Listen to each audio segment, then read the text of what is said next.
Ya, silakan. Biarkan aku memperkenalkan diri sendiri. Aku Jeffrey David Sarwono, anak Pak Adrian, Regional Pastor dari ROSC Eropa. Ya, hari ini aku dikasih kesempatan untuk sharing. Aku actually lumayan kaget, soalnya aku terbiasa kalau Eropa itu khotbah Inggris ya. Jadi aku siapkan bahasa Inggris, terus pas masuk, oh iya ya, semua ngomong Indo. Terus aku langsung telepon Uncle Glenn. Uncle Glenn ini ngomongnya Indo ya? Iya, Indo. Oh iya, jadi maafkan kalau nanti slides-nya in English juga. Nanti kalau ayatnya nanti aku pasang Indo sama French. So, uh, ya. Jadi hari ini aku bakal ceritakan tentang prioritas ya. Priorities, prioritas. Ya, priorities. Nah, next slide silakan. What are your priorities? Ya, ini aku mau nanya siapa ya? Naik Amanda ya. Amanda barusan ngomong. Naik Kesia ya. Kesia, what are your priorities? Tak tanya gitu aja. Kesia jawab apa? God is my priority. Oh, ya. CG approve answer. Ya, itu yang paling penting lah ya. God is your priority. Ya, kita bisa next slide juga.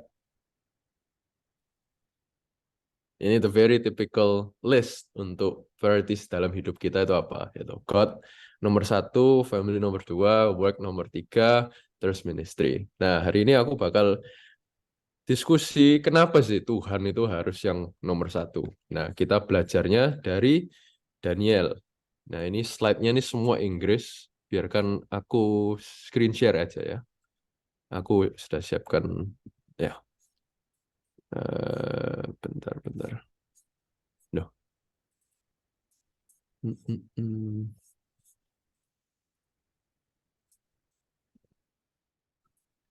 Mana ya? Google Chrome. Oh, bentar. Oh,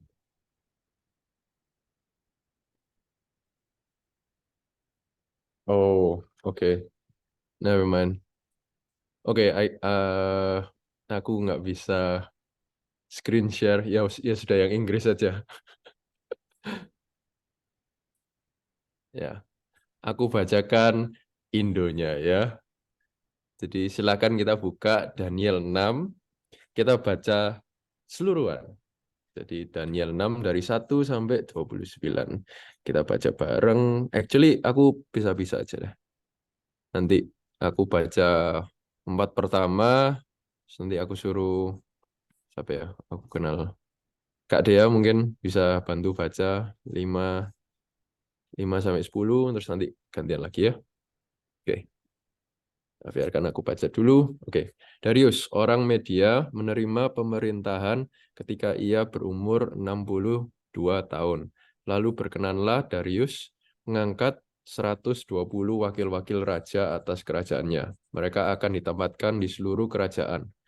Membawai mereka diangkat pula 3 pejabat tinggi, dan Daniel adalah salah satu dari ketiga orang itu. Kepada mereka lah para wakil-wakil raja harus memberi pertanggungan jawab supaya raja jangan dirugikan. Maka Daniel ini melebihi para pejabat tinggi dan para wakil raja itu karena ia mempunyai roh yang luar biasa dan raja bermaksud untuk menempatkannya atas seluruh kerajaannya. Kak dia 5 sampai 10 ya, bantu baca. Kemudian para pejabat tinggi dan wakil raja itu mencari alasan dakwaan terhadap Daniel dalam hal pemerintahan, tetapi mereka tidak mendapat alasan apapun atau suatu kesalahan, sebab ia setia dan tidak ada didapati sesuatu kelalaian atau sesuatu kesalahan padanya. Maka berkatalah orang-orang itu, kita tidak akan mendapat suatu alasan dakwaan terhadap Daniel ini, kecuali dalam hal ibadahnya kepada Allahnya. Kemudian bergegas-gegaslah para pejabat tinggi dan wakil raja itu menghadap raja serta berkata kepadanya, "Ya Raja Darius, kekalah hidup tuanku. Semua pejabat tinggi kerajaan ini, semua penguasa dan wakil raja, para menteri dan bupati telah mufakat, supaya dikeluarkan kiranya suatu penetapan raja dan ditetapkan suatu larangan agar barang siapa yang dalam 30 hari menyampaikan permohonan kepada salah satu dewa atau manusia kecuali kepada tuanku, ya Raja, maka ia akan dilemparkan ke dalam gua singa. Oleh sebab itu, ya Raja, keluarkanlah larangan itu dan buatlah suatu surat perintah yang tidak dapat diubah, menurut undang-undang orang Media dan Persia yang tidak dapat dicabut kembali. Ya. Sebab itu Raja Darius membuat surat perintah dengan larangan itu. Demi didengar Daniel bahwa surat perintah itu telah dibuat, pergilah ia ke rumahnya. Dalam kamar atasnya ada tingkap-tingkap yang terbuka ke arah Yerusalem. 3 kali sehari ia berlutut, berdoa, serta memuji Allahnya, seperti yang biasa dilakukan. Lalu orang-orang itu bergegas-gegas masuk dan mendapati Daniel sedang berdoa dan bermohon kepada Allahnya. Kemudian mereka menghadap raja dan menanyakan kepadanya tentang larangan raja. Bukankah tuanku mengeluarkan suatu larangan supaya setiap orang yang dalam 30 hari menyampaikan permohonan kepada salah satu dewa atau manusia kecuali kepada tuanku, ya raja, akan dilemparkan ke dalam gua singa. Jawab raja, perkara ini telah pasti menurut undang-undang orang Media dan Persia yang tidak dapat dicabut kembali. Lalu kata mereka kepada raja, Daniel, salah seorang buangan dari Yehuda, tidak mengindahkan tuanku, ya raja, dan tidak mengindahkan larangan dan yang tuanku keluarkan. Tetapi 3 kali sehari ia mengucapkan doanya. Setelah raja mendengarkan hal itu, maka sangat sedihlah ia, dan ia mencari jalan untuk melepaskan Daniel. Bahkan sampai matahari masuk, ia masih berusaha untuk menolongnya. Oke. 16 sampai 20, mungkin Christina bisa baca. Christine Lee.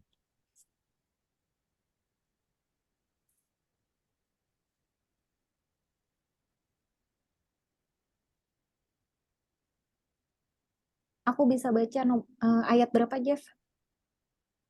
Oh, ya 16 sampai 20. Oke.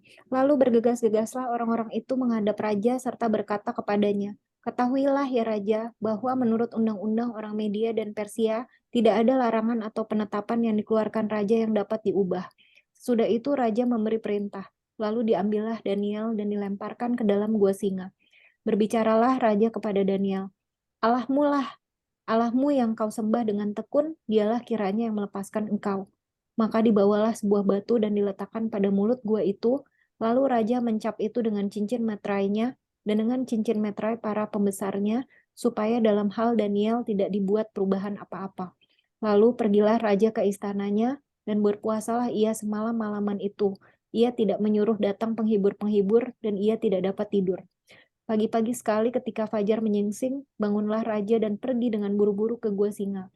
Dan ketika ia sampai dekat gua itu, berserulah ia kepada Daniel dengan suara yang sayu. Berkatalah ia kepada Daniel, Daniel, hamba Allah yang hidup, Allahmu yang engkau sembah dengan tekun, telah sanggupkah ia melepaskan engkau dari singa-singa itu? Lalu kata Daniel kepada raja, ya raja, kekalah hidupmu. Allahku telah mengutus malaikatnya untuk mengatupkan mulut singa-singa itu, sehingga mereka tidak mengapa-ngapakan aku, karena ternyata aku tak bersalah di hadapannya. Tetapi juga terhadap tuanku ya raja, aku tidak melakukan kejahatan. Lalu sangat bersukacitalah raja dan ia memberi perintah supaya Daniel ditarik dari dalam gua itu. Maka ditariklah Daniel dari dalam gua itu dan tidak terdapat luka apa-apa padanya, karena ia percaya kepada Allahnya. Raja memberi perintah, lalu diambillah orang-orang yang telah menuduh Daniel dan mereka dilemparkan ke dalam gua singa, baik mereka maupun anak-anak dan istri-istri mereka. Belum lagi mereka sampai ke dasar gua itu, singa-singa itu telah menerkam mereka, bahkan menemukan tulang-tulang mereka. Kemudian Raja Darius mengirim surat kepada orang-orang dari segala bangsa, suku bangsa, dan bahasa yang mendiami seluruh bumi, bunyinya. Bertambah-tambahlah kiranya kesejahteraanmu.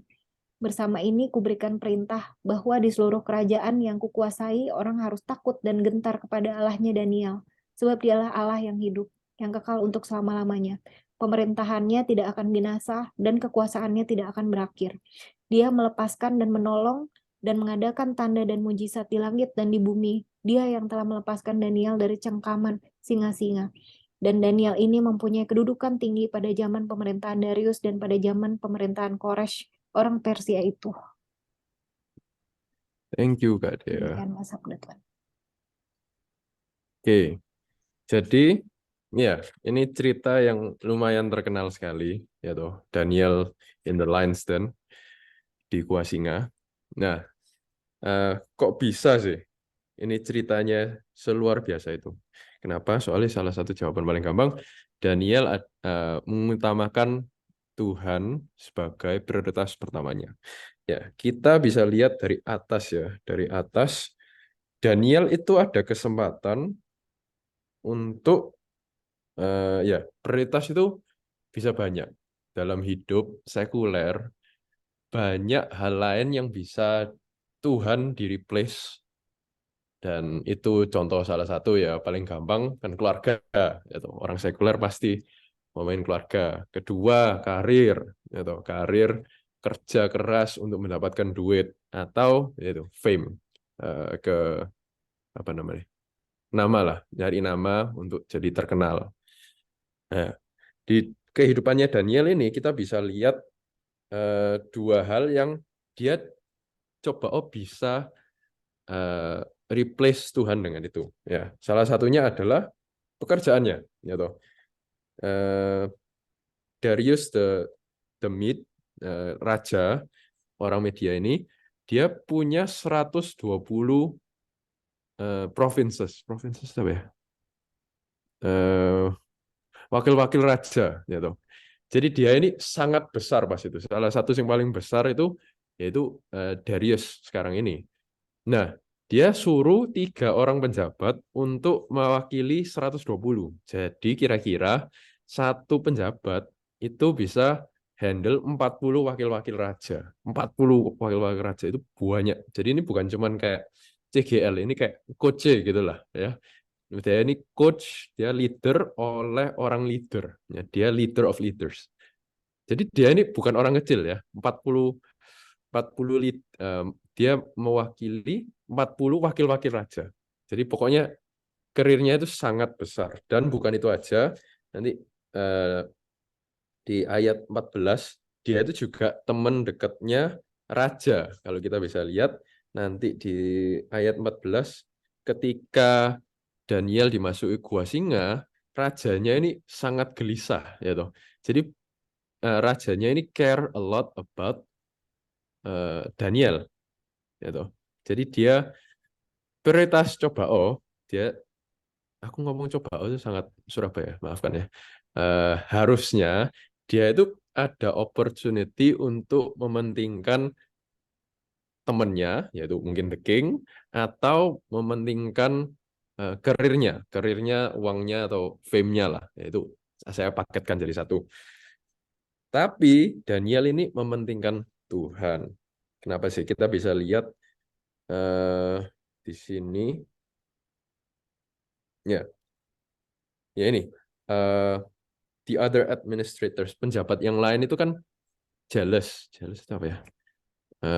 Iri hati kalau Daniel ini bakal dikasih lebih banyak lagi daripada yang lain karena dia sangat pintar, dia dikasih kepintaran dari Tuhan dan dia bakal ditempatkan atas seluruh kerajaannya.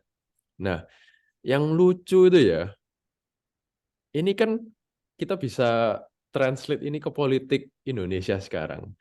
Atau ya ini aku sangat familiar with American politics ya. Dulu yang paling terkenal itu kan Donald Trump, ya toh. Ini kayak zamannya Donald Trump mungkin run campaign, dan ketika kamu run campaign untuk presiden, pasti banyak orang itu mau menjatuhkan kamu dengan skandal, ya enggak? Ya toh, dengan skandal. Nah, kalau Donald Trump skandalnya itu ya pelecehan seks atau wanita-wanita atau mungkin pakai duit untuk membeli orang, lobbying. Kalau Daniel ini enggak loh. Dia skandalnya tahu apa? Doa 3 kali sehari. Itu bukan skandal sih. Itu mungkin dia terkenalnya itu. Ya loh. Daniel tidak ada kesalahan, dia hidupnya itu segitu salehnya sampai orang itu kenal Daniel, dia itu mengutamakan Tuhan itu sampai dia terkenalnya itu untuk doa. Dia terkenalnya itu untuk ngomong sama Tuhan 3 kali sehari. Nah, apakah dalam kehidupan kita, ketika orang lihat kehidupan kita, orang itu ngelihat, oh ini orang yang doa ke Tuhan 3 kali sehari. Atau orang lihat kita itu ingetnya, oh ini orang itu kan gosip, gitu. Atau oh ini orang bencekno, ini orang sing suka nyari gara-gara, atau ini orang yang suka ngomongin orang lain, atau yang paling risih gitu. Daniel ini enggak loh. Dia itu begitu prioritaskan Tuhan sampai dia terkenalnya aja, terkenal apa ya jeleknya orang nyari skandal itu ingatnya doa 3 kali sehari sampai mereka itu mau menjatuhkannya lewat doa. Bayangkan ya, dia itu prioritaskan Tuhan sampai mereka tahu cara-cara the only way, salah satu-satunya cara untuk menjatuhkan Daniel itu lewat doa, gitu. Dan kita lucu sekarang ya, kita itu paling sering alasan-alasan, aku paling sering dengar itu kan misalnya saat teduh, alasan paling sering itu ngomongnya, oh nggak ada waktu, gitu. Oh nggak ada waktu, oh aku terlalu sibuk, aku nggak ketemu waktu untuk saat teduh. Nah, Daniel itu ya sama loh padahal. Tetapi kita yang nggak dilarang-larang malah nggak mencari waktu untuk berdoa. Nah, Daniel ini dilarang, tapi tetap ya toh kita bisa baca di mana ini? Di 11. Ya, di 11. Demi didengar Daniel bahwa surat perintah itu telah dibuat, pergilah ia ke rumahnya. Dalam kamar atasnya ada tingkap-tingkap yang terbuka di arah Yerusalem. 3 kali sehari ia berlutut, berdoa, serta memuji Allahnya, seperti yang biasa dilakukan. Nah, Daniel ini bukan oblivious itu. Dia bukan nggak tahu kalau perintah ini sudah diluncurkan ya. Tapi dia ini tahu, tapi dia malah sengaja untuk doa. Dan doa ini bukan in secret atau sembunyi-sembunyi, gitu. Dia ini malah ke kamar atas yang ada tingkap-tingkapnya, jadi kelihatan untuk semua orang lihat. Dan tak rasa dia itu doanya bukan diam-diam, dia itu doanya itu vokal, gitu, serta memuji Allahnya. Lalu orang-orang itu bergegas-gegas masuk dan mendapati Daniel sedang berdoa dan bermohon kepada Allahnya. Mereka tahu kalau Daniel ini doa kepada Allahnya, bukan kepada raja. Kok bisa? Berarti Daniel pasti ngomong vokal, gitu. Dia ngomong dengan keras. Nah, bayangkan, dia ini dilarang, tapi malah mencari waktu sengaja untuk tetap doa, gitu. Nah, kita coba reflect dalam hidup kita. Kenapa sih kita kok nggak bisa prioritas seperti Daniel? Gitu. Alasan yang paling sering ya kayak tadi aku ngomong gara waktu. Nah, ini semua itu kita semua waktu itu sama, gitu. Kita semua waktu sama, cuman kita itu prioritas hal-hal yang lain di atas saat teduh atau doanya kita atau Tuhan. Ya. Contoh paling gampang deh ya, kita ngomong nggak ada waktu. Coba kita ngomong nggak ada waktu untuk mandi atau sikat gigi. Kita bisa tuh ngomong, aku gak ada waktu untuk sikat gigi mandi. Atau paling gampang kalau cewek-cewek ya, gak ada waktu untuk make up atau nganu rambut atau pilih baju. Gak mungkin kan ya? Itu essential part of our life. Sampai kita gak mungkin ngomong gitu. Gak mungkin kita ngomong gak ada waktu untuk sikat gigi. Ya toh? Gak mungkin kita ngomong gak ada waktu untuk makan. Itu soalnya kita anggap itu sangat esensial dalam hidup kita. Nah, kok bisa kita ngomong sama Tuhan itu nggak jadi esensial dalam hidup kita sampai kita bisa memilih hal-hal lain untuk replace Tuhan kita, ya toh. Nah ya, nah kita belajar dari Daniel aja loh. Daniel ini dilarang tapi malah sengaja dan jarak, ya toh. Dan kita lihat, oh ini, aku nge-lag nggak ya? Oh enggak. Kita lanjut di mana ini? Setelah doa dan akhirnya kan dilaporkan ini. Ayat 14. Lalu kata mereka kepada raja, ya ini setelah itu, oh ya, 15. Setelah raja mendengar hal itu, maka sangat sedihlah ia dan ia mencari jalan untuk melepaskan Daniel. Bahkan sampai matahari masuk, ia masih berusaha untuk menolongnya. Dan pokoknya inti ceritanya itu nggak bisa. Nah, apa sih? Kita membela Tuhan itu mungkin ya, kalau dalam situasi Daniel, mungkin kita itu bisa expect, oh, aku ini wis belani Tuhan. Aku ini Tuhan sudah tak prioritaskan nomor 1. Aku expect Tuhan bakal bantu aku. Ya toh. Bayangkan dalam situasi itu aja, kan kita sudah tahu endingnya ya, mungkin sedikit curang, kita sudah tahu spoilernya. Tapi kalau kalian dalam situasinya Daniel, mungkin atau bukan mungkin ya, pasti kalian ada ekspektasi kalau Tuhan bantu kalian itu, oh, aku expect aku nggak bakal masuk ke gua singa, ya toh. Itu pasti nomor 1. Bukan ekspektasi nomor 1 itu kamu masuk dalam gua singa dan nggak dimakan. Pasti ekspektasi nomor 1 itu nggak dimasukkan gua singa. Tapi apa yang terjadi adalah meskipun rajanya itu suka sama Daniel dan pokoknya pengen Daniel nggak masuk gua singa, tetap loh dia masuk gua singa. Nah, aku bayangkan aja, ini adalah salah satu pelajaran dalam kehidupannya kita juga. Mungkin ada hal-hal tertentu di dalam hidup kita atau certain challenges in life, obstacles in life, kesusahan dalam hidupan kita, itu untuk opportunity Tuhan bisa memuliakan nama Tuhan dalam situasi itu. Sama aja kalau ini. Kalau misalnya Tuhan bantu Daniel untuk dia nggak masuk gua singa, tak rasa impact-nya itu nggak sebesar kalau dia masuk gua singa. Itu bukan tak rasa lagi, pasti wes. Itu pasti glorinya itu ditaruh kepada Raja Darius. Semua pasti mikir, wah Raja Darius ini sangat baik. Wah Raja Darius ini begitu baik kepada Daniel atau begitu berkuasa sampai Daniel ini bisa diselamatkan. Ya toh. Glorinya pasti ke King Darius. Tapi enggak. Daniel ini dibiarkan masuk ke gua singa biar namanya Tuhan itu bisa dimuliakan lebih lagi. Ya toh. Jadi salah satu poin yang aku mau ceritakan itu God's way and timing. Gitu. Tuhan, kalau kita prioritaskan Tuhan sebagai nomor 1 kita, Tuhan itu pasti, ini guarantee, Tuhan itu pasti bantu kita. Tuhan itu pasti juga membelani kita juga. Tapi, ada tapinya. Tapi Tuhan itu membantu kita dalam caranya Tuhan. Dalam caranya Tuhan dan dalam waktunya Tuhan. Bantuan Tuhan itu pasti, atau bukan pasti lagi, enggak selalu apa yang kita expect. Ya toh. Dalam sisi Daniel saat itu, mungkin Daniel expect-nya Tuhan nggak masukkan dia ke gua singa. Tapi apa yang terjadi? Dia tetap masuk dalam gua singa. Tapi Tuhan tetap bantu Daniel, yaitu Daniel akhirnya, ya nanti kan sudah dibaca juga ya, Daniel akhirnya nggak dimakan di gua, dia nggak dimakan sama singa-singa itu. Ya toh.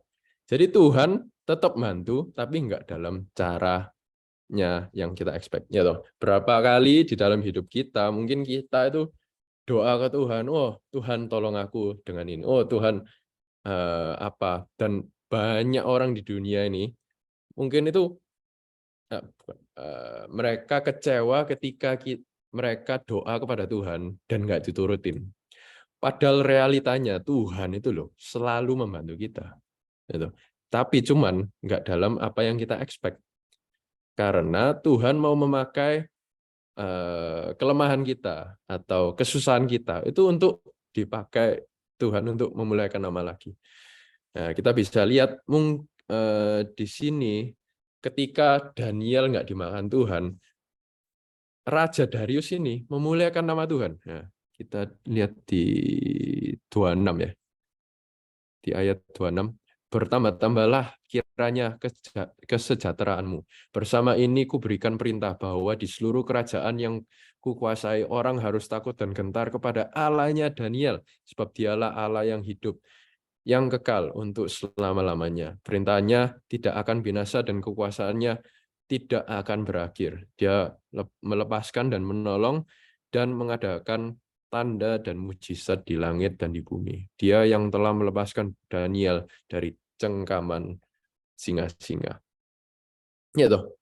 Kalau Daniel gak masuk gua singa, pasti King Darius itu nggak memuliakan nama Tuhan, nggak malah memuji Tuhan. Dia itu pasti ngambil kreditnya ke diri sendiri. Oh, aku hebat, aku bisa mantui Daniel. Tapi karena Daniel masuk ke gua singa, akhirnya bisa King Darius saja bisa memuji-muji Tuhan. Ya toh. Nah, kita pikir berapa kali sih dalam hidup kita ini sudah planning, kita sudah doa kepada Tuhan. Tuhan, aku pengen misalnya kalau aku dulu ya, aku pengen masuk ke sekolah ini atau aku pengen belajar sampai misalnya ke Harvard gitu ya, atau aku pengen kalau situasi senario yang common ibu-ibu apa ya, pengen anaknya masuk sekolah apa gitu ya, tapi akhirnya anaknya gak masuk sekolah itu atau aku gak dapat sekolah itu. Siapa tahu kita masuk dalam sekolah spesifik itu, Tuhan itu mau pakai kita dalam sekolah itu, gitu. Atau mau pakai anak kalian untuk di sekolah itu. Siapa tahu itu untuk ditemukan sama orang ini, untuk ditemukan untuk menyelamatkan guru. Kita nggak pernah tahu. Buktinya Daniel aja masuk ke gua singa, dia menyelamatkan King Darius loh. Dia celakanya ini bisa menyelamatkan bukan hanya diri sendirinya, tapi dia bisa situasi itu bisa menyelamatkan King Darius. Yang ini raja, guys. Raja 120 provinsi, 120 pasti besar lah. Dia ini pasti untouchable dan dia bisa memuji Tuhan itu amazing sekali, ya toh. Apalagi zaman dahulu kalau mereka raja, mereka pasti mintanya dipuji. Tapi ini malah memuji Tuhan, ya toh. Ya, mungkin Tuhan itu memakai hidupan kita ketika kita memprioritaskan Tuhan. Tuhan itu bisa pakai hidup kita meskipun segimana-gimananya situasi apapun itu, Tuhan itu bisa pakai untuk memuliakan nama Tuhan. Nah, aku sharing dikit aja. Mungkin aku salah satunya itu apa ya? Aku dapat dari Europe Mission Trip, dan barusan April ini pergi ke Europe Mission Trip, dan aku itu lihat begitu banyak orang itu meskipun dalam situasi celaka, mereka itu tetap, karena mereka prioritaskan Tuhan, kehidupannya mereka itu tambah amazing, gitu. Itu harusnya sad news, tapi menjadi inspirasi buat orang lain. Ya, aku gak usah ngomong nama-nama juga, mungkin kalian tahu-tahu sendiri. Tapi salah satu yang aku keinget itu ya CGL, ya, salah satu CGL, dan CGL ini itu barusan ditunjuk, guys, barusan ditunjuk sebagai CGL, tetapi beberapa saat kemudian mereka itu dapat penyakit, gitu. Kalau orang yang normal ngelihat situasi itu, pasti mereka tuh ngomong, wah deket sampai Tuhan, atau dipakai Tuhan, malah dapat penyakit. Berarti kalau deket Tuhan itu sama dengan dapat celaka. Gitu. Orang manusia biasa pasti kayak gitu. Orang manusia biasa bisa juga ngomong ke Daniel, wah kalau deket sama Tuhan, kalau doa 3 kali sehari, berarti itu bakal menjadi celaka. Tapi dibalik loh ya, karena dia doa 3 kali sehari, malah dia bisa masuk ke gua singa yang bisa menginjil kepada King Darius. Sama aja, ini CGL ini, dia dapat penyakit, itu harusnya kayak celaka dan wah stres ya mungkin. Kalau orang biasa pasti stres dan malah kepahitan sama Tuhan, mungkin malah gak mau melayani lagi, gitu. Itu paling normal. Tetapi apa yang mereka dapat dan sharing ke kita, itu malah, wah puji Tuhan ya, aku ini melayani Tuhan. Puji Tuhan, aku ini mengenal CG. Karena lewat mengenal CG, aku bisa ada komunitas yang bisa support aku. Karena aku ini mengenal CG, aku bisa rely kepada Tuhan. Aku bisa rely kepada CG community yang mereka terus mendoakan aku. Itu sangat beda sekali kalau orang dunia yang dapat penyakit. Orang dunia kalau dapat penyakit pasti stres, pasti isi stres, pasti isi mencari harapan di luar yang enggak mungkin malah ngedrug atau malah minum-minum untuk melupakan celakanya itu. Tapi karena seorang CGL ini mengenal Tuhan, dia itu malah bisa find comfort in God. Dia bisa mencari damai sejahtera dalam Tuhan. Karena apa? Karena dia memprioritaskan Tuhan. Dia tahu bahwa Tuhan ini lebih dari apa yang kita punyai. Tuhan ini lebih dan lebih berkuasa dari segala-galanya. Makanya Tuhan itu kita taruh nomor 1. Ya toh. Nah, salah satunya itu Tuhan itu God is everlasting. Itu salah satu poin yang aku mau taruh juga. Daniel ini tahu kalau Tuhan ini lebih besar dari segala-galanya. Jadi mau taruh larangan nggak boleh doa 3 kali sekali. Dia bodoh amat, ya toh. Soalnya larangan itu bandingin sama Tuhan, Tuhan itu jauh lebih besar. Gua singa mau dibangun Tuhan itu jauh lebih besar, ya toh. Tuhan itu pasti tahu jauh lebih dari apa yang kita tahu. Jadi kita percaya aja. Contoh, tak kasih contoh. Kita aku kasih contoh ibu-ibu aja. Kalau ibu yang sudah umur 30 punya anak umur 5 misalnya. Terus anak umur 5 ini suruh ngasih advice ke ibunya. Bu, Jok masaknya kayak gini, kamu masaknya itu harus kasih minyak lebih lama, harus ngasih apa. Pasti ibu yang ngomong, apa sih kamu loh, baru umur 5 tahun, kamu ngerti apa masak itu loh. Masak ngerti apa, aku sudah masak jauh lebih lama dari kamu, aku sudah hidup 30 tahun lebih dari kamu. Kamu ini ngerti apa, ya toh. Apalagi Tuhan sama kita, ya toh. Tuhan ini yang menciptakan bumi dan langit, Tuhan ini sudah tahu kita sebelum kita even dilahirkan. Bandingin kita nggak tahu apa-apa, ya toh. Dan siapa kita untuk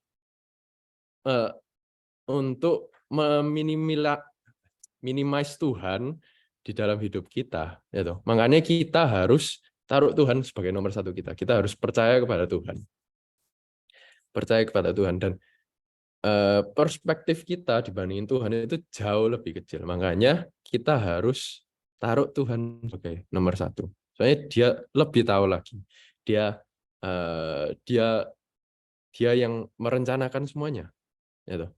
Makanya God is everlasting. Makanya kita bisa taruh trust kita kepada Tuhan. Trust kita kepada Tuhan, makanya kita taruh Tuhan sebagai nomor 1 kita.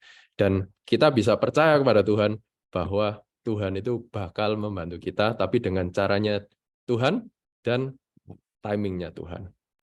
Ya. Dan with that, I will close. Mari kita berdoa. Terima kasih Tuhan, Engkau sudah berbicara di CG kami hari ini.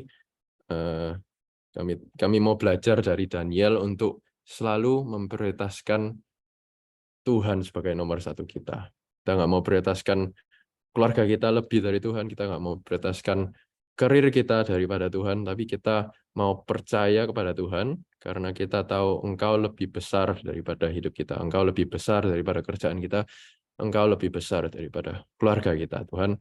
Dan kami mau menaruh kepercayaan ini dalam Engkau. Dan kami percaya lewat ini, lewat kepercayaan kita ini, Engkau selalu membantu kami. Tapi kita tahu bahwa bantuan Engkau datang dalam caranya sendiri, datang waktunya sendiri, dan all we need to do is to trust in you, Lord. Kami cuma perlu percaya dengan Engkau, dan Engkau akan membantu kami, Tuhan.